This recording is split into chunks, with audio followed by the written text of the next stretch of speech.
ఈ పెద్ద మనిషిని తీసుకురావడానికి చిన్న బండి పైన 50 కిలోమీటర్ల పైన ట్రావెల్ చేసాం.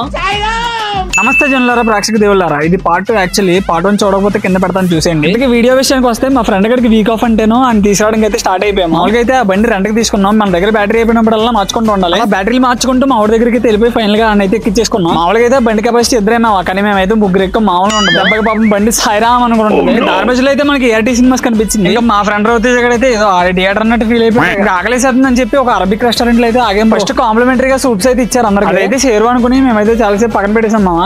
తర్వాత అందరూ తాగడం చూసి అర్థమైంది అది సూప్ అని. ఇంకా మా వాళ్ళతో పోరాడి కష్టపడి ఒక జ్యూసీ మంది అయితే ఆర్డర్ చెప్పించారు అనమాట. ఇంకా అది వచ్చాక చాలా తేడాగా ఉంది, అలాగే టేస్ట్ కూడా యావరేజ్ ఉంది బ్రో. ఇంకా మా వాళ్ళ చేత మనకైతే దొబ్బులు పడ్డాయి. అన్ని మా వాళ్ళే మనకి వాళ్ళు అయితే అలాగే ఫినిష్ చేశారు, కానీ నేను మాత్రమే సజెస్ట్ చేసి మిగిల్చేసాను. ఆ మంది తినేసిన తర్వాత ఎక్కడికి వెళ్దామని తెగ ఆలోచించాను. చాలాసేపు ఆలోచించిన తర్వాత రెండో సజెషన్ అయితే ఇచ్చి అందరినీ చార్మినార్ దగ్గర తీసుకెళ్ళి. తర్వాత రోజు జెండా పండగ కదా, చార్మినార్ అంతా కలకలాడుతుంది రంగులతో అనుకుంటే అక్కడ కూడా ఏం లేదు డొల్ల. మనం ఇచ్చిన రెండో సజెషన్ కూడా ఇంకా మొత్తానికి అటర్ ఫ్లాప్ అయితే అయిందనమాట. ఇంకా పక్కనే ఉన్న ఈ లక్ష్మీ టెంపుల్ అయితే డెకరేట్ చేశారు ఫ్లాగ్ కలర్స్ తోటి. ఇంకా అది చూసేసి ఇంకా మెల్లగా రూమ్ కి అయితే స్టార్ట్ అయిపోయాం. మళ్ళీ రూమ్ కి వెళ్ళే దారి మధ్యలో బాబాయ్లు అయితే ఆపేశారు మా ముగ్గురు ఎక్కేమని.